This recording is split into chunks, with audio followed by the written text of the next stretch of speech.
I'm going to invite everybody I can to my new Halloween party.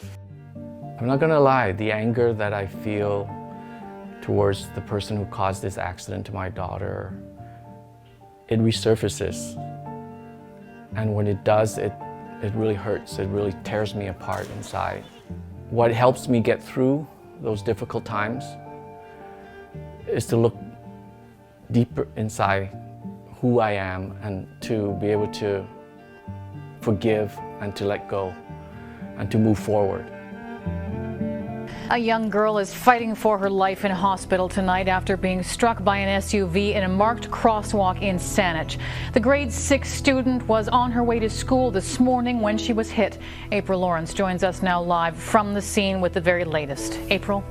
Yeah, Stacey, it was at this intersection on Ash Road and Torquay Drive during this morning's commute when the little girl was crossing this crosswalk to try to get to school. Now, I will tell you, I spoke with Saanich police just 5 minutes ago. They confirmed that that little girl is still in hospital. She remains in serious condition at this moment. It was like every morning where my daughters were just about to go and catch a ride to school across the street with our neighbors, and suddenly I heard a screeching sound of a car and a loud bang followed by a horrendous scream from my oldest daughter, Quinlan, who was also with Leila at the time. And I knew something was wrong, so I just bolted out the door. And I saw Leila lying on the ground in the street. She was struck at the crosswalk and was thrown over 20 meters into the air. And then everything was a blur, and we were just basically in shock. We knew that it was bad because she wasn't moving. The impact, later we discovered, caused catastrophic brain injury. She was put into an induced coma right at the beginning of the accident because of the swelling in her brain. She also underwent a surgery to remove her ruptured spleen. The biggest surgery that she had was to fuse the vertebrae in the base of her skull to her spine in order for her to be able to be stabilized. They told us that she would have very, very little chance to survive. And they told us to prepare for the worst. We refused to believe that. We saw the spirit in her. We saw her as a fighter, and we knew that she wasn't giving up. And if she's not giving up, we as her parents should also not give up.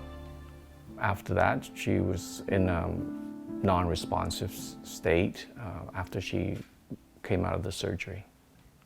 Leila is dependent on us for everything. She can't communicate in the sense that she can't speak, she can't eat on her own. We have to feed her through a G-tube. She has no mobility, she's wheelchair bound. She has limited movement. We've basically become caregivers, nurses, doctors. You know, we have to wear different hats. Here we go. And yes, you know, it's changed our lives dramatically. You know, we didn't expect to play this role, but it's part of moving forward, and you do what you have to do. She does require 24-hour care. We have support from nurses that come to the house during the day, or she goes to school.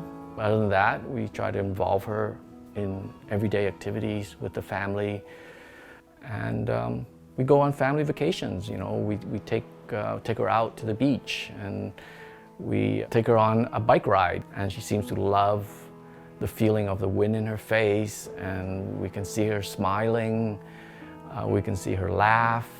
She's a funny girl, and hopefully one day, with the science and medicine technology, we'll be able to come up with a way to help her communicate. I think as caregivers, you know, we wouldn't wouldn't be able to do the things that we're doing without the support of family.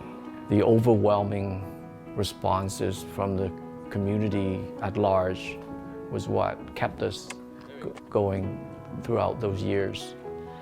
We could be feeling sad and despair and hopeless and angry, or we could choose to overcome and move forward and believe that Leila wants to be here with us.